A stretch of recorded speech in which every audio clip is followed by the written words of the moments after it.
The Book of Esther is contained in the books of history in the Old Testament. The last one, Recording in progress. because it takes place in the context of the Persian Empire. And the Persian Empire was the last, no, not the last. Actually, it was the third empire among five that occupied Israel, ancient Israel. So you should know that the book was somewhat controversial when the descendants of the Pharisees decided that they needed to pick and choose which books would be canonical for the Jews. This was not until the year 100 A.D. They met in a coastal town in Palestine along the Mediterranean coast by the name of Jamnia.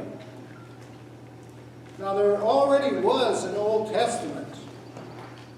It was the Greek translation of the Hebrew Scriptures that was translated specifically for Jews who lived in foreign countries. So they translated it into the international language, which was Greek. But these rabbis were not in agreement with all of the books that were included in that particular one. So they took out a bunch of books. One of the books under consideration was Esther. The reason being that Esther makes no mention of God or Jewish practice. Neither one. So they were wondering, what's this book doing in here? But they decided to leave it in there partially for two reasons.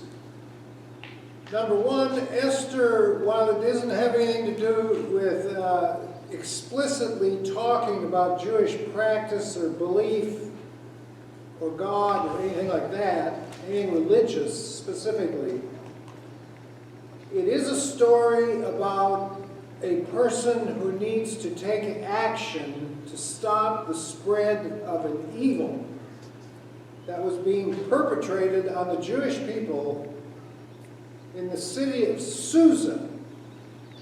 Now, Susa was the winter capital of the Persian Empire.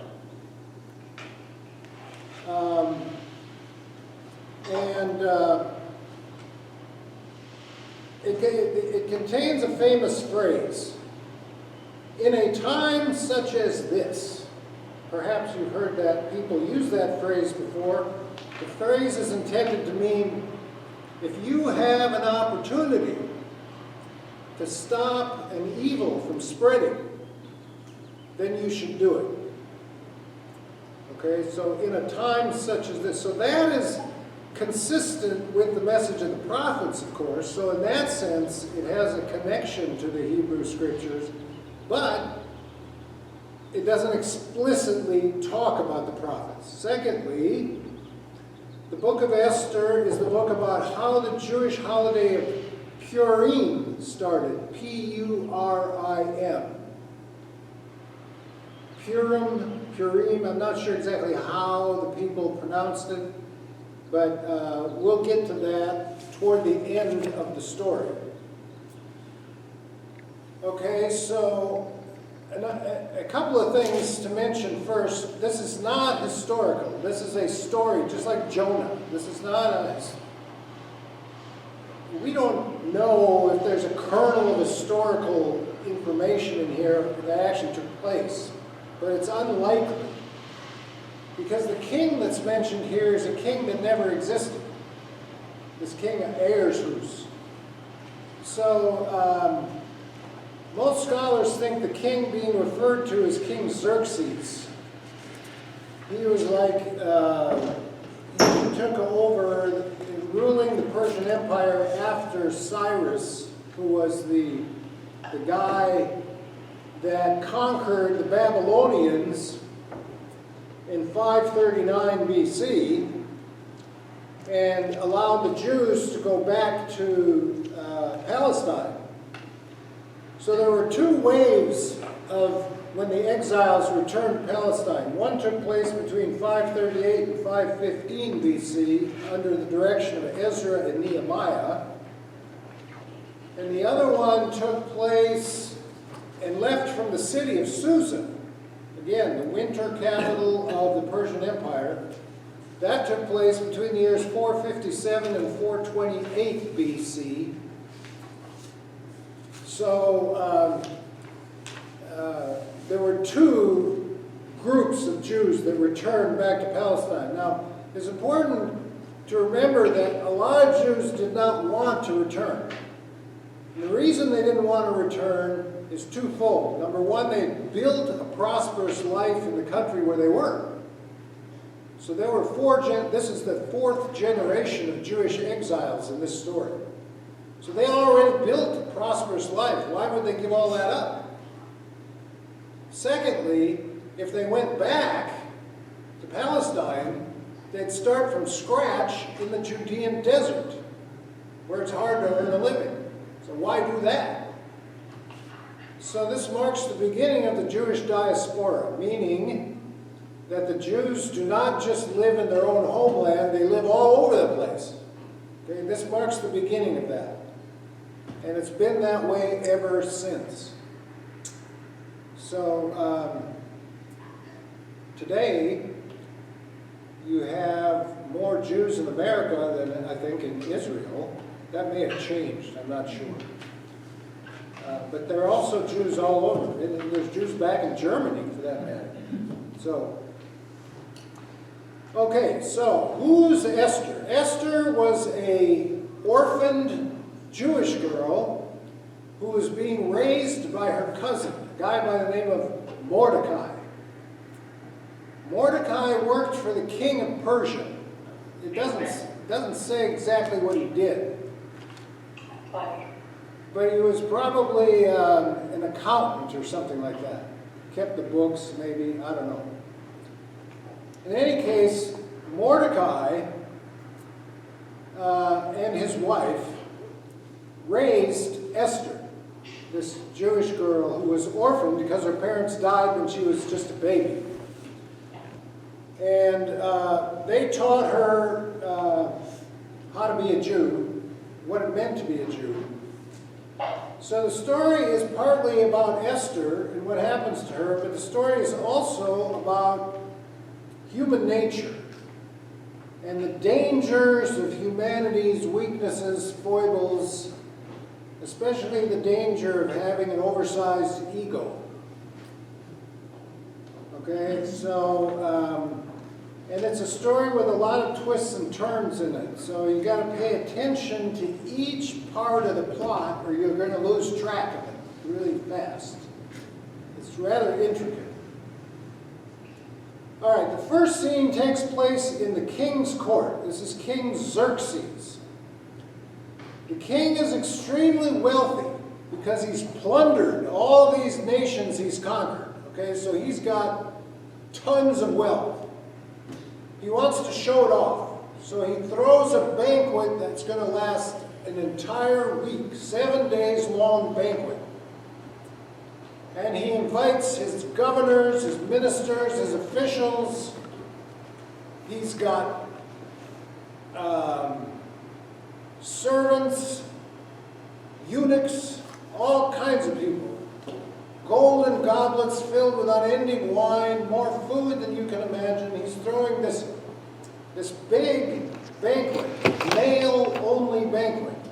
Okay? The queen, a woman by the name of Queen Vashti, she's throwing a banquet for the women, which is separate.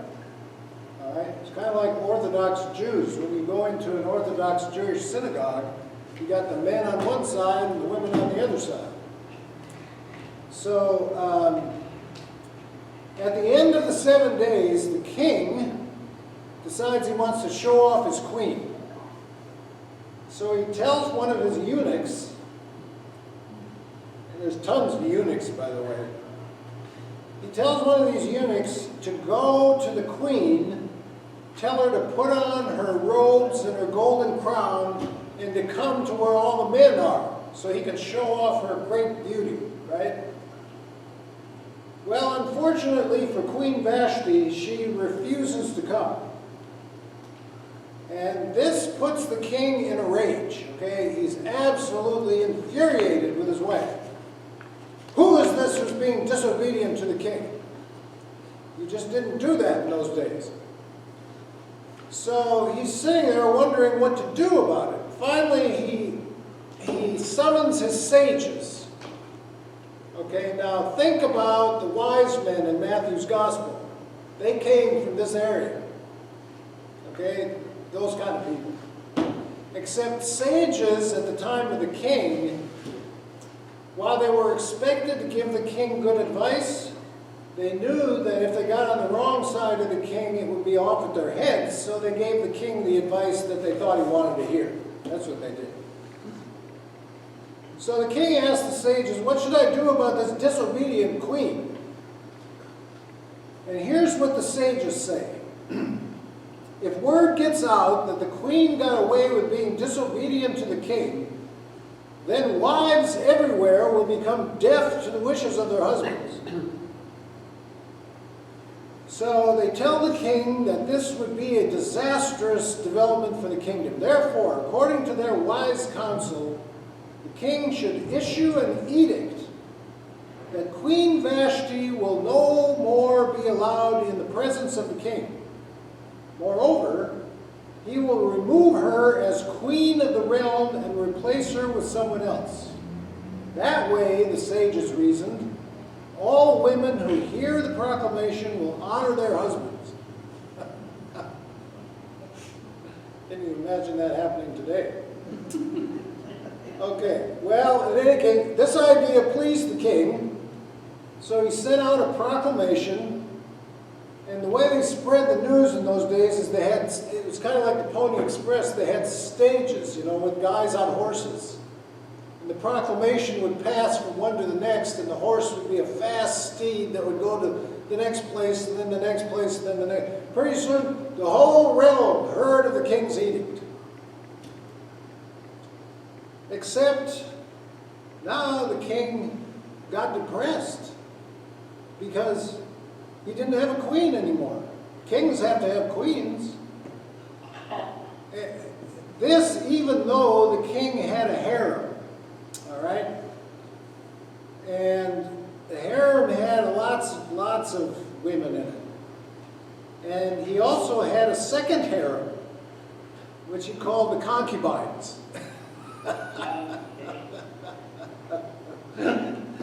This is King Xerxes, okay?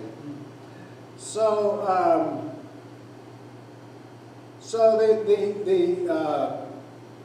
the eunuchs notice that the king is depressed. So they come up with a plan. And this is what they say to the king. O king, if it pleases you, let beautiful young virgins be sought out for the king. And let the king appoint commissioners in all the provinces of his kingdom to gather all the beautiful young virgins to the harem in the citadel of Susa under the custody of Haggai, the king's eunuch, who is in charge of the women. Let their cosmetic treatments be given to them. And let the girl who pleases the king be queen instead of Vashti. Now this plan pleases the king. So he says, okay, go and do it. Now, at this point, the scene shifts to Mordecai, the guy who's raising Esther. Okay? Mordecai is introduced as a fourth-generation Jewish exile. And Esther is a beautiful young virgin. So, when these commissioners gather up all of these beautiful young women, Esther is taken up in this web, and she's brought along with all the rest of them to the king's palace. Now this guy in charge, this eunuch in charge of all the king's harem, when he saw Esther, Esther pleased him more than any of the others, because she was so beautiful. So he decides this is going to be the one. So he quickly gives her this cosmetic. Now this cosmetic treatment lasted a whole year, an entire year, because they had to make their skin perfect and, you know, all of that. And so Esther gets the top spot, right? Well, eventually the 12-month cosmetic period ends, and Esther, along with the other young virgins, are brought before the king. And Haggai told her she could bring whatever she wanted with her. So first she's paraded before the king along with all the other young virgins. And then she's taken back to the second harem, concubines. And they're under the charge of some guy by the name of Shashgov, the king's eunuch, who was in charge of the concubines. And she's not permitted to go before the king again unless summoned by name. And that went for anybody. No one could come into the presence of the king unless you were summoned. So, next scene, we're back with the king. And the king says that Esther pleased him more than all the other young women, and he chose her to be the queen in Vashti's place. And he placed a royal crown on Esther's head, gave her a great banquet for all the officials and ministers of the realm, and he called it Esther's banquet. And he proclaimed a holiday in all the provinces. And the book says he gave with royal liberality. In other words, he gave gifts to everybody. So, just as this was happening, now the scene shifts to Mordecai again. Mordecai's at the city gate of Susa. And Mordecai becomes aware of a conspiracy, a plot to assassinate the king. Two eunuchs who are mad at the king decide they're going to assassinate him. So Mordecai sends word to Esther, and Esther warns the king about this plot in the name of Mordecai. In other words, she says, Mordecai told me this, so that he gets the credit. Right? So the king holds an investigation. He finds that indeed these two eunuchs were going to assassinate him, so they're hanged. That's the end of them. Now, the fact that Mordecai warned the king is important for later on in the story. Okay? Now the scene shifts to a new character, a guy by the name of Haman. Now, Haman comes out of nowhere. We don't know who Haman is. He was a minister of the king. And for reasons that the story doesn't explain, Haman found favor with the king, so the king elevates Haman to the top spot among all his ministers. Haman's like Joseph was in Egypt, right next to the Pharaoh. Okay? So Haman now, he's an important guy. And he expects other people to show proper obeisance to him. In other words, I'm top spot in the king's court, so everybody else should bow down to me. That's the way Haman reasons. Okay? And indeed, everybody else knows you got to do what the king wants or you're in trouble. So they all bow down to Haman, except for one guy. Who do you think won't bow down to Haman? Mordecai. That's right. Mordecai's a Jew, and Jews don't bow down to anybody except to God. So Mordecai won't do it. Now this infuriates Haman. Now the other thing to know about Haman is that he was an Amalekite. You might recall that name. The Amalekites were people that Joshua defeated when Moses was leading the people, children of Israel, through the desert to the promised land. And then later on, King Saul fought the Amalekites and defeated them in a big battle. Okay? So Haman's already hated among the Jews because he's an Amalekite. So Haman gets really mad at Mordecai because he won't bow down to him, right? So he decides he's going to investigate Mordecai, and he finds out he's a Jew. So then Haman decides, okay, I'm going to see to it that all the Jews in the king's realm are destroyed. He's going to kill them all. What do you call that when you ethnic cleansing? He's going to do some ethnic cleansing. Okay. And but he has to decide on a date. Okay, what's the date when he's going to have all the Jews destroyed? So he casts lots. Now that's kind of like throwing dice, right? And it falls on a particular month in the Jewish calendar, the month of Adar, and I'm not sure which month that is. I think it's January, but I'm not sure. Okay.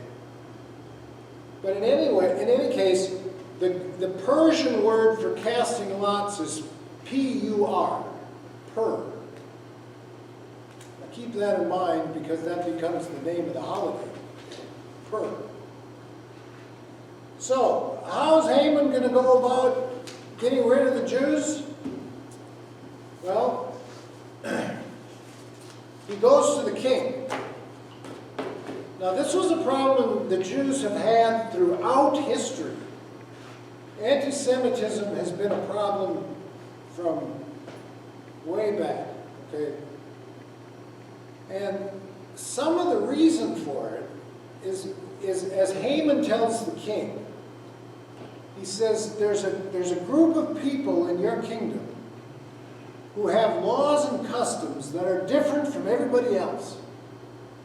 And it's true, they did. The Jews were very distinct in that they followed the laws of Moses.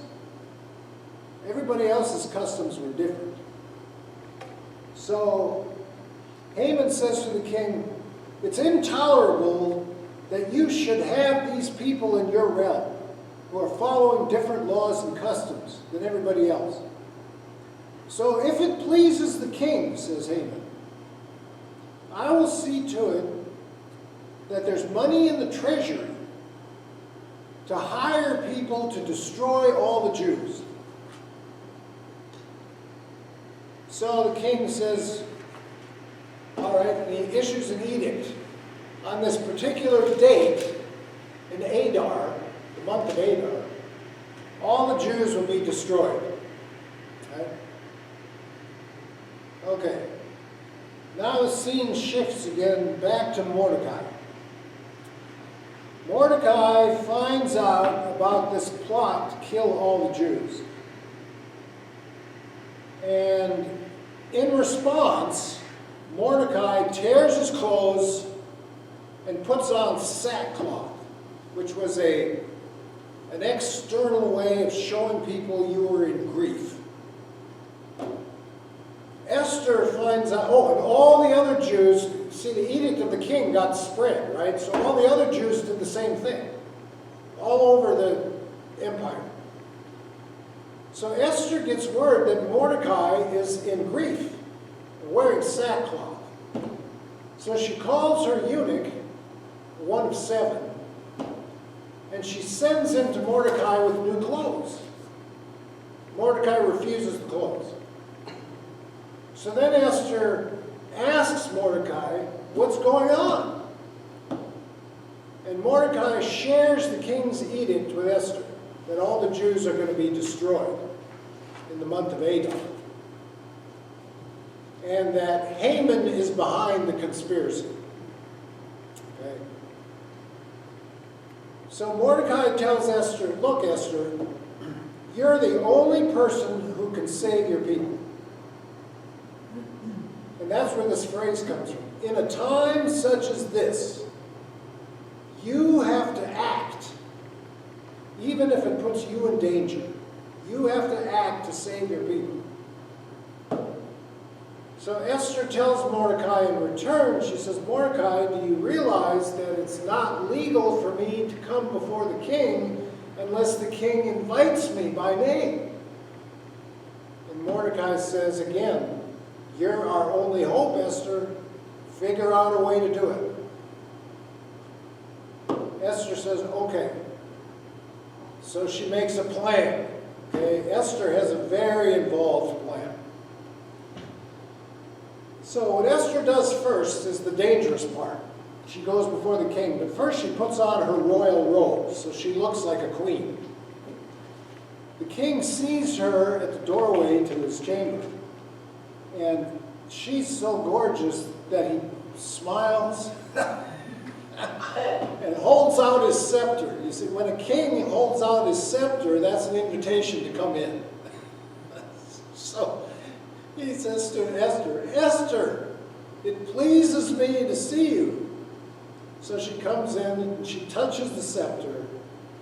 And then the king says, what is your petition, Esther? I will grant it up to the half of my kingdom. I'll give you anything you want.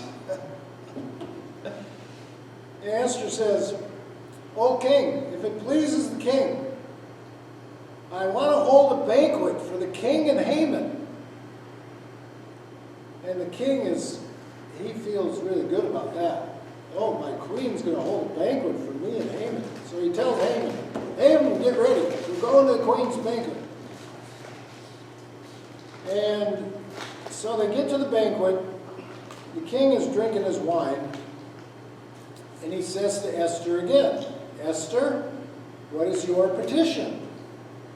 I'll grant it to you up to the half of my kingdom. Esther says, O king, here's my petition, that I want you to come to a second banquet. Okay. I'm going to hold a second banquet for you and Haman. Now, why is she doing that? I'll tell you why she's doing that. Because Haman couldn't wait till the proper date to have Mordecai hanged, because Mordecai wouldn't bow down to Haman. So he already had gallows, which you hang people on, built in his yard just for Mordecai. So Esther knew this, and she needed to delay Haman's taking out this plan on her beloved Mordecai. So that's why she says we're going to have a second banquet. Okay? And then the scene shifts to Haman's house. Haman tells his wife, oh, you can't imagine the lavish banquet Esther put on for me. I'm so important. I'm such a great guy. Me, Haman. Me and the king. Haman is developing an oversized ego. Okay? And he loves to have people flatter him and tell him how wonderful he is. Right? At this point, we're getting a pretty good idea that this author is making fun of human nature here. So, next scene is the second banquet. Haman and the king show up. Esther's got her second banquet. The king's drinking his wine. And then he turns to Esther again and he says, Esther, what is your petition? I will grant it up to the half of my kingdom. And then Esther spills the beans.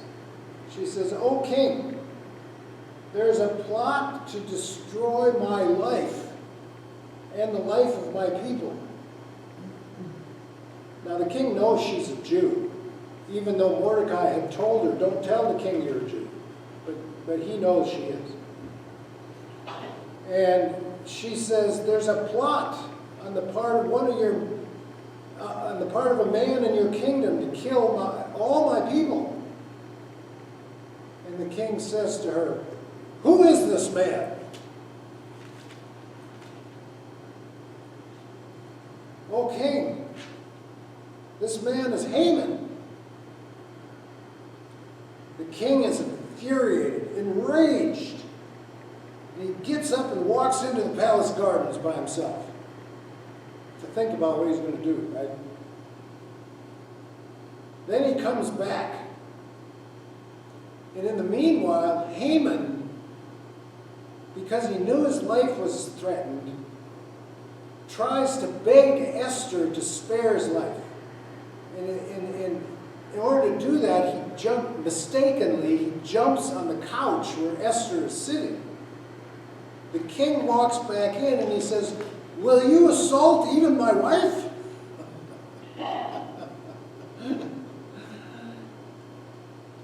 And two of the king's eunuchs say, "Look, O king, there's a gallows over here built for Mordecai." The king says, "Send Haman over to those gallows. He's going to be hung." Okay, now, before we go to the finish, there's a scene I missed, okay? Before the second banquet, the king was having trouble sleeping one night between the two banquets. And he couldn't figure out. There was something on his mind, but he wasn't sure what it was. So he ordered the eunuchs to bring the annals of the kings, the records, the written records. And he read through them. And then he realized at that point that there was a man shortly before who saved him from this plot to assassinate him. So he asks, "Who was this man who saved me from this plot?" And the eunuchs tell him it was Mordecai, the Jew, who saved you, O king. Then Haman walks in, and the king says, "What should I do to honor a man who pleases me?" And Haman thinks it's him. Yeah. Haman thinks it's him. So he says, "O king, if it pleases the king, what you do is you put royal robes on this man. You give him a royal horse. You set him on the horse. You have someone lead the horse in the city square. And he circles around the city square and is proclaimed, 'This man is being honored by the king.' This is how the king honors someone." And then the king says to Haman, "Okay, Haman, go do that for Mordecai." Now, Haman is, at this point, he knows that his plot is falling apart, right? Because he doesn't know yet that Esther is going to reveal what he's done. But he does know that Mordecai pleased the king. The king is honoring Mordecai and not him. And he's got this plot to hang Mordecai. And that's not going to fly with the king. Okay? So he goes home that night, and his servants tell him, "Haman, this Mordecai is going to be your undoing." Haman shakes his head. He doesn't know what to do. But like I say, he shows up at that second banquet. Esther reveals to the king that Haman's the guy who's responsible for the plot to kill all the Jews.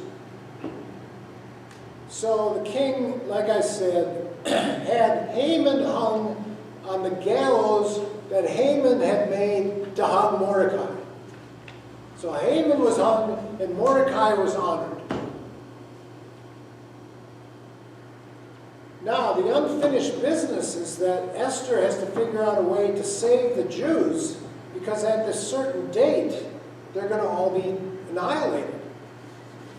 So she says, "Oh, king, you have to reverse your edict to annihilate the Jews." And the king says, "Oh, queen, you know that an edict issued by the king cannot be reversed. It's not by law. I can't reverse an edict."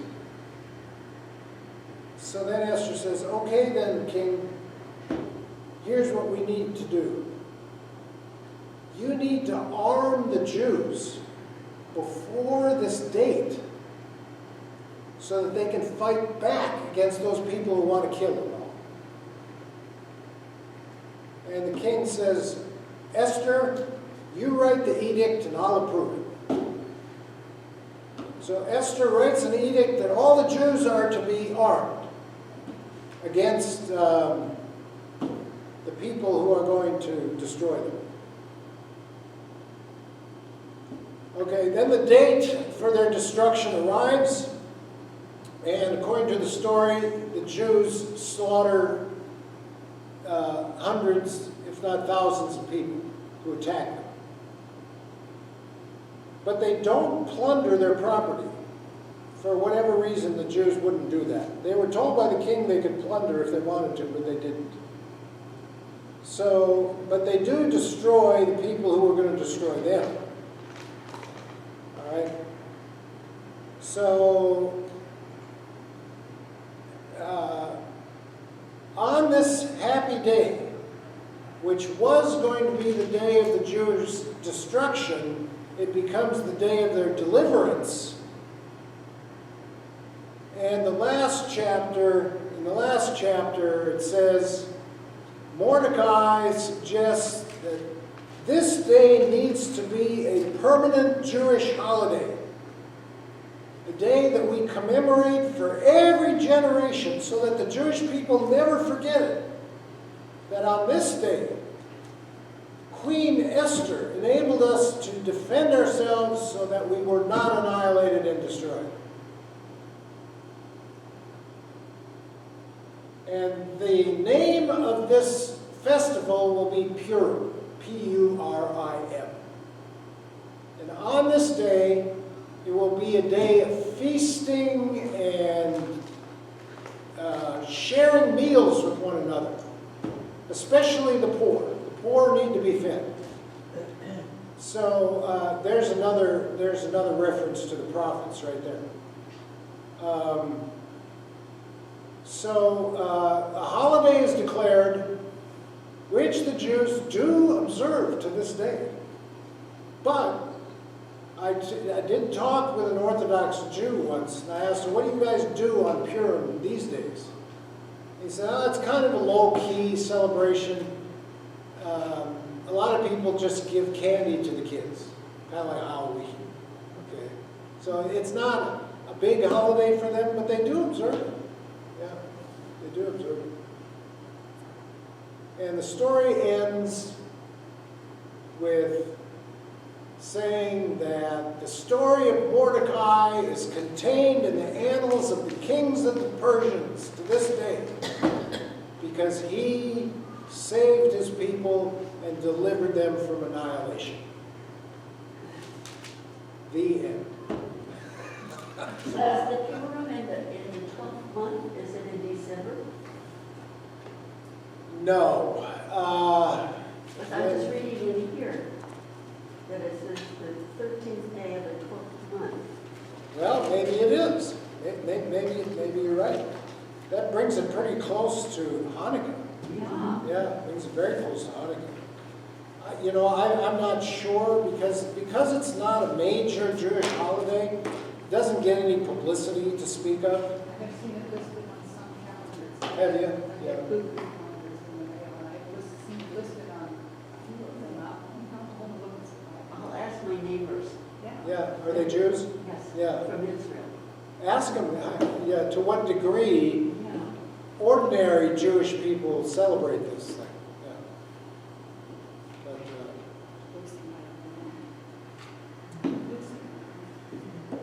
So, the story is really about, human nature. And there's both courage and, egotistical self-centeredness. Haman represents self-centered, egotistical, I'm the greatest guy in the realm type of thing. Wanted to make a name for himself. Yeah, he wanted to be important, right? So when the Jewish people read the story out loud, when the reader says Haman, everybody goes boo. And when they say Mordecai, everybody goes yay.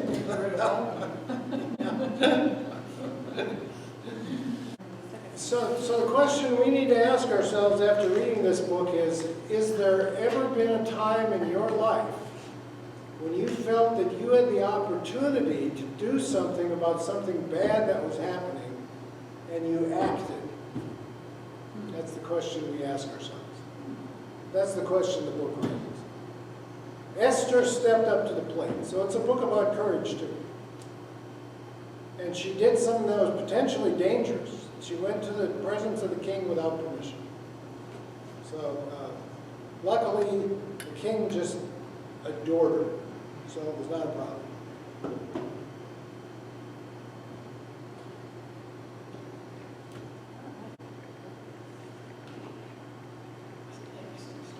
Any other questions or comments about this story?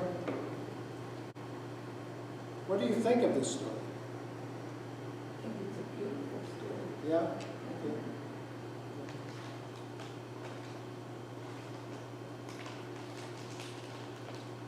How about my Zoom participants? You like the story? I read somewhere that God is not mentioned in this book at all, and in any of the chapters. Right. So we're supposed to believe that God's in control in this situation, but his name is not mentioned at all, which I find kind of strange. It is kind of strange, yeah, yeah.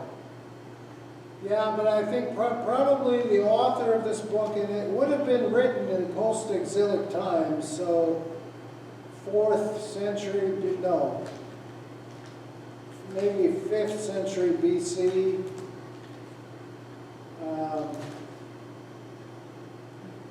I don't know, the author clearly was not a rabbi, that's obvious.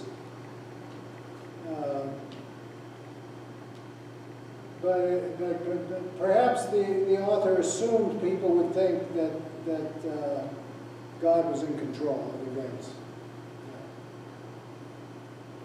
It certainly turned out well for the Jews, so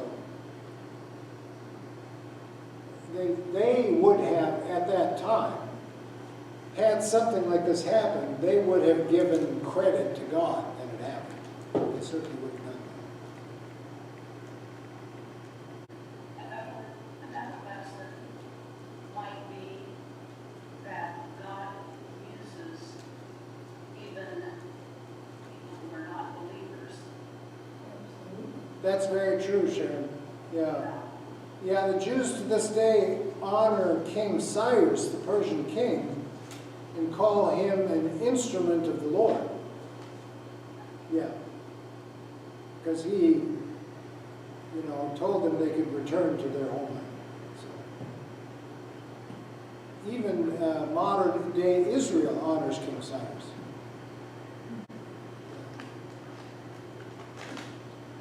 They also honor King David. There's a spot in Jerusalem called the Tomb of King David. And Jews go there to honor King David. And he is the subject of our last class next week. He was a war hero.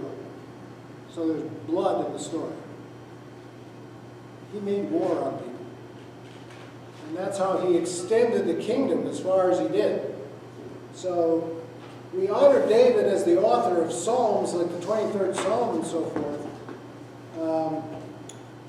And he was hailed as God's servant, but he was also a warrior, so all of that entails.